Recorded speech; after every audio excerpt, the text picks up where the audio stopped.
Welcome to Red and April Off-Grid. We are building our own home and off-grid homestead in the Arizona desert. As I mentioned in the last video, I wanted to do something a little different this week. In this video, I'll be sharing what I have learned so far about gardening in the desert. Living a more frugal and sustainable lifestyle is another important aspect of what we are trying to do out here in the desert. When we moved here, I knew I wanted to grow a garden, but figured it would take several years to build up the soil, and we would need to bring in topsoil and manure. But I was surprised to discover that part of the southern Arizona desert has some of the best topsoil around. So I wanted to share my experience so far with gardening in the desert. We moved to our off-grid property in the spring of 2021. We had a lot going on, but I wanted to at least plant a few things and see how they did. On our daily walks, I noticed the soil under some of the big mesquite trees looked like dark, rich soil, so I decided to go around and collect some of the soil from under the big trees. I used a flat shovel and a wheelbarrow. Since I didn't have a fence up yet, I used raised beds of sort and put grass around the edges of a water tote cage to keep the soil in, and I filled it with a few bags of manure that I had already purchased and mixed in some of the topsoil I had gathered, and our regular sand clay soil. In each tote, I decided to plant 2 tomatoes and 2 squash plants. Later, I planted a few flowers, a pepper plant, and some okra and beans. At first, since I didn't have a fence up, I had to keep everything covered and protected. I eventually put up a 4-foot tall fence and laced it with barbed wire and mesquite branches. The spring here is really dry and nothing is growing yet, so all of the animals are attracted to the garden. I kept the tomato and squash plants covered and nothing bothered them, and they were doing well. But something kept killing my new okra and bean seedlings. As soon as they outgrew their little salad container greenhouses, and I uncovered them, I would find them picked off and wilted on the ground. I didn't know if it was the birds, rodents, or lizards that was destroying them. I would check on them multiple times a day, and one minute they would be fine, and the next I would see their limp bodies laying in the dirt. I finally put some chicken wire cages around the new little plants and got a few of the okra and beans to survive. Then it was just a matter of watering, keeping an eye out for pests, and watching things grow. The birds came into the garden and did all of the weeding. I only pulled a few weeds all season, and the only bug pests I had were tomato hornworms. I eventually added some mulch. Our city offers free mulch at the local compost facility, so we got a huge load of mulch and I put a few inches down in my little garden, and the rest went into our parking area.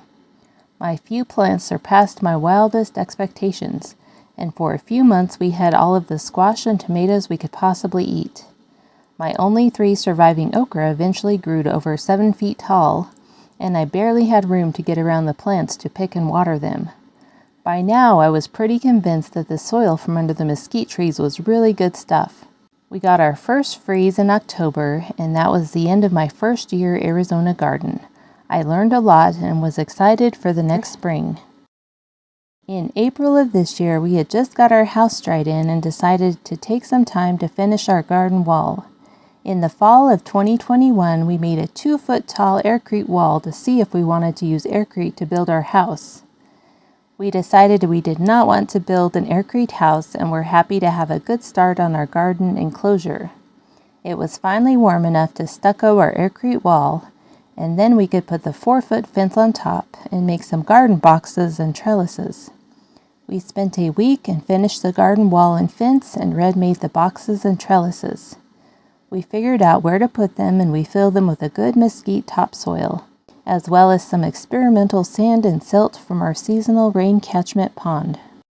I learned from the previous year that the small plants and seedlings would need to be well protected, so I'd been saving up the plastic salad containers. I cut slits in them and used them for mini greenhouses for the young seedlings. They also offered good wind protection, because the persistent spring winds are hard on the plants and really dry them out. Once the plants outgrew the mini greenhouses, I made chicken wire enclosures to cover the plants. Under the little greenhouses sprouted up lots of little plants, but the rest of the ground in the garden was completely bare.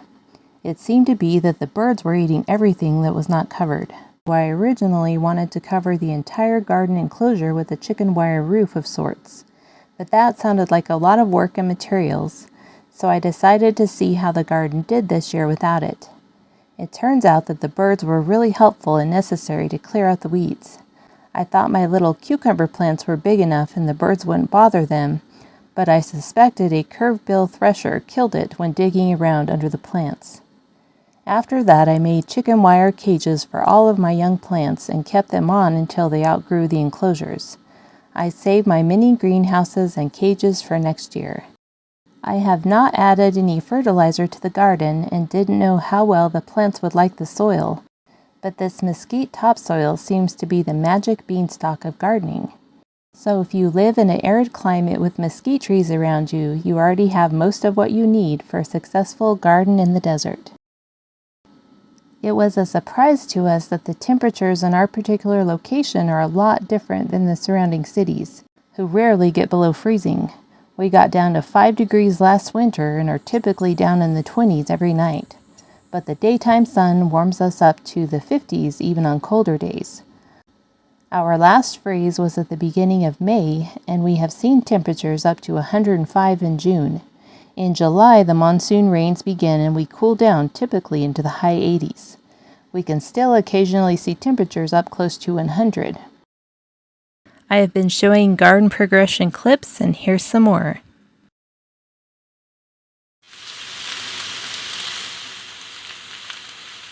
Things are really growing. It looks different pretty much every day. So really happy with how everything's doing. We have a lot of lizards in here, which I think are helping to control the bugs. I did see a few squash bugs a week or so ago, but haven't seen any since then. This is a yellow zucchini. This is a volunteer spaghetti squash. The cucumber are finally starting to grow a little bit. And the okra are finally getting a little bigger. Here's a zucchini. So something of interest is these flowers that I planted not in the good soil are living but not looking real great. But then over here is one that I planted in the bed with all the good topsoil, and a huge difference. So the beans are doing really well, growing every day, starting to climb up the trellis. These might be a little interesting to pick.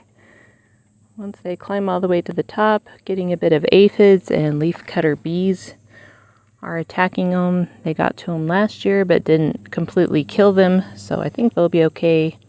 I am having some issues with aphids, especially on the other side. For some reason, that side is not growing nearly as well as this side, and there shouldn't really be any difference in soil or anything about it, so not sure what's causing that. Been picking radishes.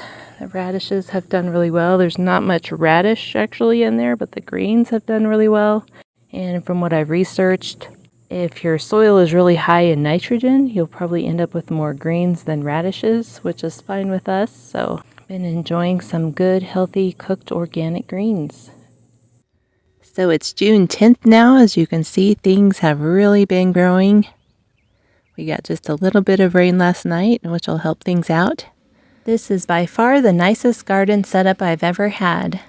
I think the size will support our needs without being too overwhelming. Red built the garden boxes and trellises out of salvage materials, and he helped dig holes and gather topsoil.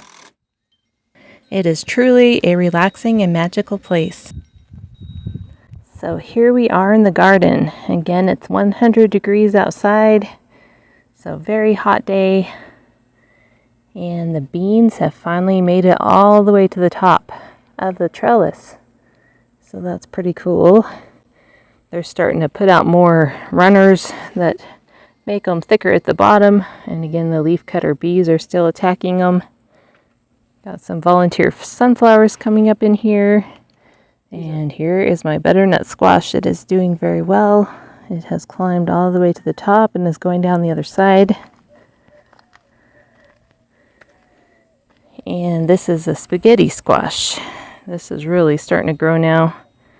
There's definitely not going to be room on this trellis for everything. There's another spaghetti squash down there. So we put this cage around this tomato plant the other night, so These cherry tomato plants get really large, so this should give it some support as it keeps on growing. They're pretty hard to pick, but that should help at least give it something to rest on so it won't spread out quite so much. And then the squash are doing really well. This is a crookneck. Quite a few of them in there. It's kind of strange how they all grow a little bit differently, all these different varieties, but this one is just so thick. Had some birds chewing on, or something chewing on the stems in here a little bit, but this one's gonna be real fun to pick because it's just so thick in there. But we have lots of lizards in here, which seem to be keeping the bugs under control. We do have a nest of leafcutter ants under here. They like to eat the marigolds, and the pomegranate tree is what they've been attacking lately. So I've been trying to put diatomaceous earth on it to control those. So yesterday this was looking great, and then all of a sudden I think the leafcutter ants decided to just steal all of the leaves off of it. So this is a pomegranate. And I transplanted this out of there, and I thought it was a tomato, and it turns out it's a marigold.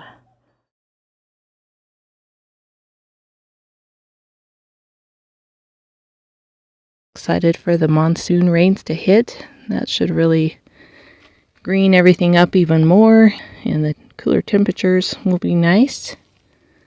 I'll probably take these cages off soon. I put aircrete around the bottom of things or protect them to keep the birds from getting up close to the roots and digging them up.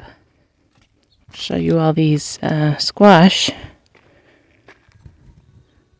Tons of squash coming on. Probably too many. I need to thin them out a little bit. Starting to grow. I have diatomaceous earth around. Trying to control the ants. It has seemed to help with the beans. Not seeing nearly as many aphids.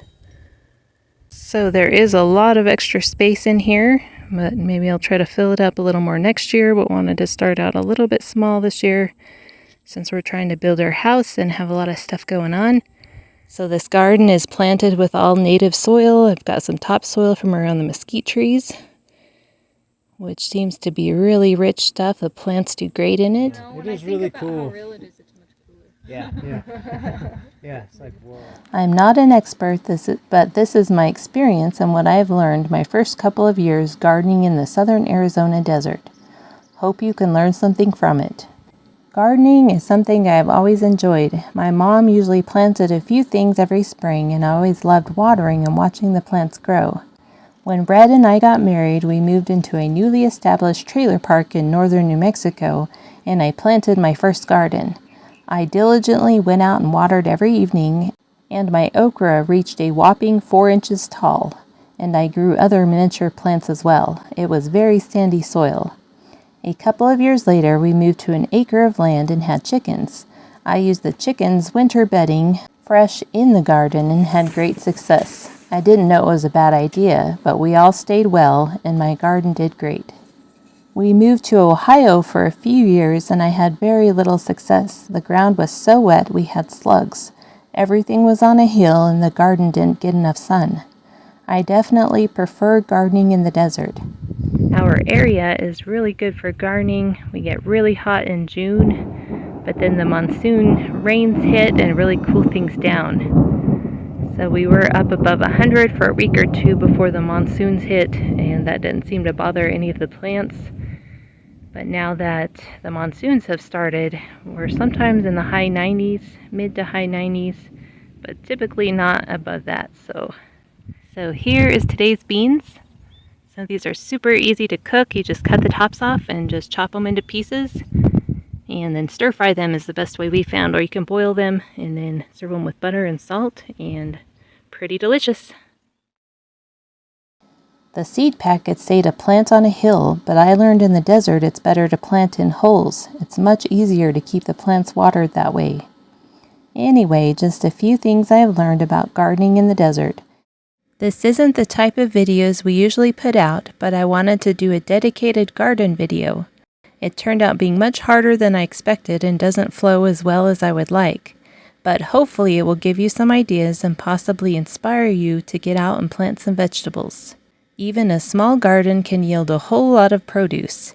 Next week, we will be getting back to our DIY home build, so join us again next Saturday morning to follow our DIY home build and other adventures in the desert.